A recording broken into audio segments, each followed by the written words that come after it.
Taita Dios nos señala el camino, de Francisco Vega Seminario. 1. De pájaro bobo, totoras y dorados carrizos, con una costra de barro en el tejado, era la casa de Manuel Yamunaqué. Junto a la entrada dormía todo el tiempo un perro que apenas podía ladrar, y sobre tabancos de algarrobo se deshojaban al viento del sur unas paltas de buenas tardes y jazmines. En el corral palaban de hambre varias cabras de flácidas ubres, indiferentes a las exigencias de un macho cabrío tan grande, cornudo y hediondo como el que representaba al diablo en el medioevo. Dos burros, bajo un algarrobo, masticaban hojas secas, y en el chiquero un puerco gruñón y voraz perdía carnes entre el lodo podrido. En la tristeza de esa choza vivía Yamunaqué con su mujer. Sentados durante el día junto a la cocina y afuera en las noches, si la luna embrujaba los campos, rumiaban su pena silenciosa. Cúmulo de presagios revoloteaba alrededor de sus almas atormentadas.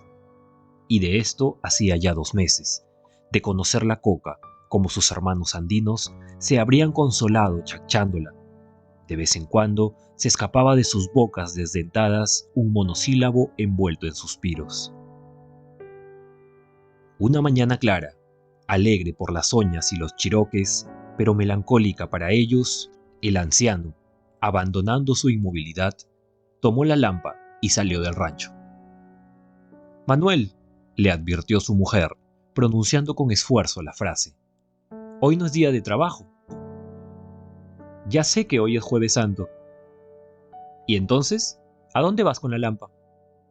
«A guaquear, María». Y llevado por la misma superstición de todos los indios de la zona, de que en el día de la pasión salen hasta la superficie de la tierra las momias y los huacos en los antiguos cementerios incaicos, encaminóse hacia una loma pelada, cuyas arenas calcinaba el sol de abril. El perro le seguía. Al atravesar el camino cercano a la casa de la hacienda, vago recuerdo le hizo volver el rostro, y su mirada, turbia de odios ancestrales, abarcó el paisaje agreste, al fondo del cual resplandecía el tejado de zinc entre un bosque de algarrobos. El viejo caminaba sin que las plantas de sus pies, escamosas y duras, percibiesen el ardor ni los pinchazos de las espinas. Media hora más tarde empezaba a cavar en los lugares de costumbre. Un hoyo aquí, otro allá, pero al golpe del instrumento solo aparecían callanas o huesos pulverizados que él u otros habían enterrado en pasados Jueves Santos. A veces encontraba una pieza de cerámica ordinaria que denotaba la primitiva sencillez de las tribus esparcidas siglos atrás por esa región tan apartada de los centros civilizados del vasto imperio del Tahuantinsuyo.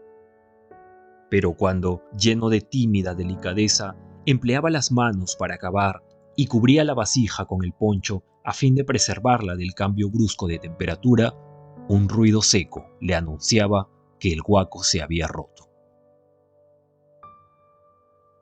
2 horas llevaba en esta entretenida tarea, amontonando huesos y trozos de barro cocido, y la cosecha solo se resumía a unos cuantos cántaros de tosca manufactura, prestigiados por ingenuos dibujos y a restos de telas podridas provenientes de la indumentaria de las momias. A pesar de que el sol, agresivo y despiadado, le hacía sudar a chorros, Yamunaqué, empeñado en buscar vasijas imaginarias, hundía la lampa en la arena amarillenta con el vigor propio de un mozo. Llegado el mediodía, el rústico arqueólogo soñaba ya en el arroz, las yucas y la cecina seca que estaría preparando su compañera, cuando el perro, abandonando el zapote bajo el cual dormía, vino a olfatear en el hoyo y a escarbar con sus débiles patas. Yamunaqué continuó las excavaciones con afiebrado tesón, guiado por los nerviosos movimientos del animal. Sin duda, Algo debía de haber advertido su instinto para que saliera tan bruscamente de sus hábitos de valetudinario, tentado por la curiosidad. Pero a medida que el hoyo adquiría mayores proporciones, sus ojos, azulencos por la impiedad de los años, iban descubriendo el cuerpo de un individuo que no debía pertenecer a remotas edades. Fresco estaba, y el olor que despedía perturbaba su trabajo en el bochorno de la pampa. ¿A quién se le habría ocurrido enterrar allí a un muerto?, se preguntaba. ¿Acaso el cementerio no estaba tan cerquita? Y afanosos de matar el día, adivinando el enigma, se propuso exhumar el cadáver. Poco a poco fue desenterrando las piernas, luego el amplio busto, cubierto por una camisa llena de desgarrones. Enseguida, el robusto cuello y finalmente, al retirar la tierra que cubría las pálidas facciones, el indio se quedó perplejo, apretando la lampa entre sus manos mientras el perro aullaba medroso. Era Juan, su hijo, el que estaba tendido en aquel hueco ignorado, en aquella sepultura sin cruz, sin seña alguna. Lo reconocía a pesar de los trastornos de la descomposición y las heridas de la cara, y él que le creía vagando por tierras lejanas en donde no podía alcanzarle el odio del patrón. Ningún músculo facial del anciano sufrió la más leve contracción. Sus tempestades sentimentales, como todas las que padecen los hombres de su raza, solo estallaban en su mundo interior. Allí estaba, a sus pies, el mozo rebelde y altivo que una tarde salió del hogar para no volver más. ¿Y cómo iba a regresar si se habían empeñado en perseguirle con ensañamiento? Bien recordaba Yamunaqué el disgusto que le causó al patrón la vuelta de su hijo. La presencia de un hombre de tal temple que respondía airado, mirando de frente y que leía de corrido y escribía con letra redonda y clara, no le convenía en sus dominios, más aún cuando estorbaba su plan de convertir en dulce complacencia los desdenes de la Juana, novia del mozo. Gringo le llamaban al propietario de Arenales, gigantesco europeo de violentos ademanes, anchas espaldas, cuello de novillo, cabeza maciza, en donde el cuello crecía recto y puntiagudo como un penacho en el límite de la frente, y ojos miopísimos cuya mirada inquisitiva y rencorosa disimulaba el haz de reflejos de sus gruesos lentes. Intrépido aventurero, el gringo había saltado de un lado a otro desde sus años mozos, ávido de enseñorearse de la fortuna, de dominarla a su antojo, al parecer por esas tierras con un nombre plagado de consonantes, difícil de pronunciar, nadie supo de dónde venía. Compró por escaso dinero un campo montaraz e impenetrable, abandonado de sus sueños, y pronto fue extendiendo los tentáculos de su ambición en tierras vecinas. El fundo que ahora poseía era su obra de pocos años de abusos y robos. Para eso tenía audacia y cinismo, fuerzas físicas y calidad de extranjero naturalizado. Con la pipa en la boca, aseguraban que dormía con ella, pasaba a menudo horas enteras pescando en una laguna. Otras veces, arrastrado por furor andariego, recorría la hacienda, dando órdenes, aumentando los alquileres y las horas de trabajo, castigando con el fuete a los que no lo saludaban o rehuían sus falaces interrogatorios. Pero este hombre implacable se transformaba completamente, descubriendo los dobleces serviles de su espíritu o los rezagos de su baja procedencia, cuando llegaban a su casa personas de importancia, jueces, autoridades, comerciantes adinerados cuya influencia podía comprometer o mejorar su situación. Entonces se esforzaba en derrochar buen humor, engarzando chistes insulsos en un español quebrado y gutural, y extremaba sus atenciones brindando a sus visitantes botellas de whisky y cerveza en íntimas fiestas, al final de las cuales, viéndolas embriagados, les tuteaba o palmeaba con rudeza. Cuando al cabo Juan Yamunaqué regresó del servicio militar, exhibiendo esa natural desenvoltura y libertad de espíritu que dan la ciudad y el mismo cuartel, El gringo le consideró un torete rebelde y peligroso que podía sembrar el mal ejemplo y el desorden entre el pacífico rebaño, y su desconfianza y antipatía alcanzó mayor virulencia al saber que la Juana, graciosa muchacha cuyo rostro poseía el tinte mate y la serenidad del indio, y su espigado cuerpo la tentadora voluptuosidad del sambo, le consideraba como su prometido. Muy pronto se dio cuenta Yamunaqué del secreto drama, y así le habló a su mujer. María, no me gusta que haya venido Juan. Mejor se hubiera quedado en la ciudad buscándose la vida. ¿Por qué, Manuel? Porque el patrón le tiene entre ojos y mi cholo se maneja un geniecito, y no olvides que el blanco es más malo que la yuca de caballo. El presentimiento del anciano se hizo realidad 2 semanas más tarde, cuando el gringo, haciendo irrupción en su rancho, reprochó groseramente al mozo su altanería y desidia, culpándole, de paso, de supuestos robos. Encendido por la indignación, el agraviado estuvo a punto de perder la cabeza, y la hubiera perdido, convirtiendo el altercado en riña sangrienta de no haber intervenido a tiempo la llorosa madre. Desde entonces, los dos viejos vivieron en una penosa zozobra que se transformó en aflicción, muda y resignada, no bien se dieron cuenta de la misteriosa desaparición del hijo. Aquel Jueves Santo, al atardecer, mientras se acentuaba el clocar de las ranas en la laguna y los loros pasaban en bandadas bajo el cielo refulgente de arreboles, el viejo, fatigado y sombrío, entró en el rancho con el cadáver a cuestas. «Aquí tienes a tu hijo», le dijo a su mujer, sin la menor alteración en la voz, a la vez que acostaba al muerto sobre la barbacoa que había ocupado en vida. «¡Qué perro desatino me ha disparado, Dios! ¡Maldita la hora en que fui a guaquear!». Las palabras de Yamunaqué sacaron a la María de su trágico ensimismamiento. «Ya sabía yo que había pasado esto desde que cantaron las lechuzas, pero ¿por qué blasfemas, hombre?». «Digo lo que digo porque mejor hubiera sido no encontrarlo. Así hubiéramos muerto con la ilusión de que vivía». «Hereje», le reprochó la pobre mujer. «¿Hubieras preferido que tu hijo durmiese por los siglos en un rincón como un perro y no en tierra bendita?». «Anda, anda, María», le ordenó Yamunaqué. «Anda, invita a todos nuestros vecinos y prepara la chicha para las honras». Después de lavar el cadáver y de ponerle el uniforme militar, le cubrieron de hierbas aromáticas, y en la noche, mientras la María preparaba la ceremonia acompañada de 2 sobrinas, el anciano se fue quedando dormido junto al hijo, arrullado por el ruido monótono de la piedra que molía el maíz sobre el batán. 2. 3 días duraba la fiesta, y los invitados ya habían agotado varios cántaros de chicha y algunos galones de aguardiente.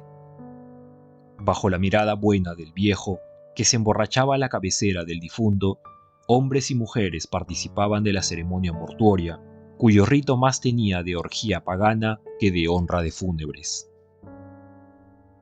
Un cura de lejano pueblo había pasado entre ellos el primer día, confortando a los padres, lanzando hisopadas de agua bendita sobre el muerto, bebiendo y comiendo las sabrosas viandas condimentadas con ají, mientras las plañideras llenaban la choza de desgarradores gemidos y los borrachos disputaban acaloradamente. Los Yamunaqué habían sacrificado el puerco, 2 de sus mejores cabras y algunas gallinas. La carne fresca, colgada en sogas, negreaba bajo una nube de moscas. En un rincón de la cocina se alineaban los cántaros, de los cuales las hembras jóvenes sacaban la chicha y la servían en pulidos mates. Debajo de las mesas roían huesos perros flacos y voraces. Celebrando con inusitado derroche la despedida del muerto, los viejos sentían esa honda satisfacción que experimentaban los indios en iguales circunstancias, y que es como un bálsamo suave sobre sus heridas. Se consolaban también pensando que ellos, muy pronto, irían a buscar al hijo en ignotas regiones, en regiones luminosas y felices en donde reina la libertad. Y cuanto más bebían, Más clara y armoniosa les parecía esta concepción celestial, inspirada por las tradiciones y las pláticas del cura. Al segundo día llegó un arpista, y sus manos empezaron a robar al instrumento rosarios de notas conmovedoras. Eran pasillo, tonderos, marineras, yarabíes. Con el alboroto y las frecuentes libaciones, pocos se acordaban ya del difunto. El tema de su misteriosa muerte apenas se había sido tratado. El terror que sentían por el patrón les cohibía de comentar semejante drama, pero todos sabían que el desalmado gringo lo había matado a palos. Capaz era de ese crimen y de otros mayores. Concluida la merienda, el viejo Yamunaqué, observando que el juez de paz del vecino pueblo se encontraba en aquel estado en que las confidencias y las respuestas salen sin querer, se le acercó humildemente. «Don Pedro, con su permiso», le pidió al indio ventrudo y escurridizo. «¿No le parece que se deben hacer las diligencias para descubrir al asesino?» «Sin duda, don Manuel, eso se hará, no faltaba más. Este ha sido un crimen, porque si es cierto que un cristiano puede morir de repente y en cualquier parte, no se le ocurre meterse por su propio gusto bajo tierra. ¿Sospecha usted de alguien? ¿Tenía enemigos el pobre Juan?» «Sí, uno». «¿Se puede saber quién era?» «El mismo que piensa usted». El juez protestó. «Yo ni sé nada, don Manuel. Al juzgado de paz no ha venido nadie a presentar queja. Usted, como taita del difunto, puede hacer la denuncia». «Bueno, don Pedro, entonces la hago ante usted. Fue el gringo». «¿El patrón de la hacienda?», exclamó, fingiendo alarmarse el taimado indio. «¿Tiene usted pruebas?» «Ninguna». «¿Y entonces cómo quiere inculpar a un hombre respetable porque se le ha metido usted en la cabeza que él ha sido el delincuente?»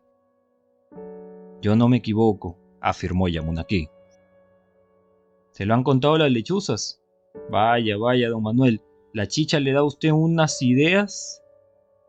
«Yo no me equivoco», repitió el viejo. «A no ser que sospeche por lo de la Juana, pero tenga en cuenta que cuando vino el finadito ya la muchacha se las entendía con el gringo. Por lo menos así dicen las malas lenguas».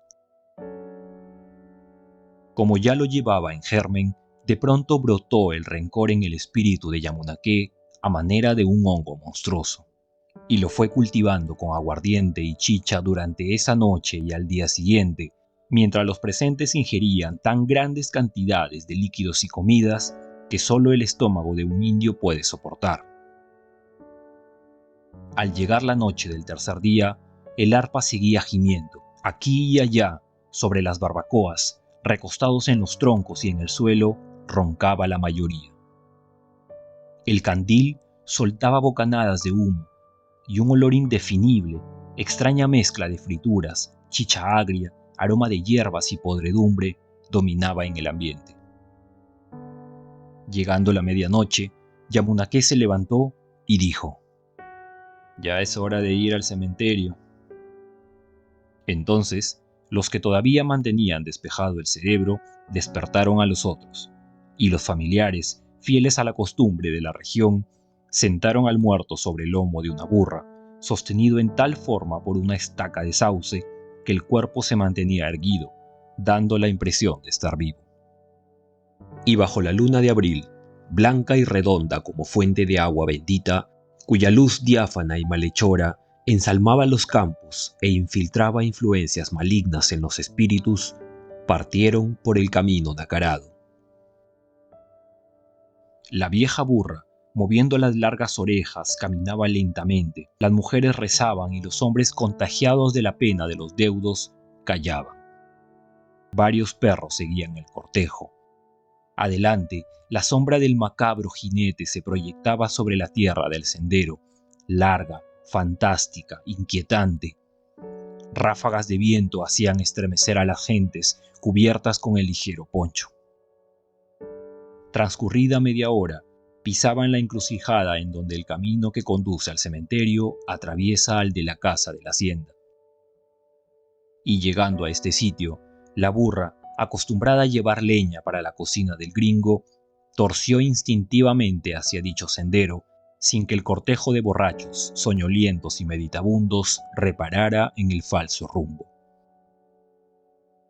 Guiado el doliente rebaño por el fatigado animal, avanzaba, hasta que de repente un furioso ladrido vino a sacar a todos de su letargo.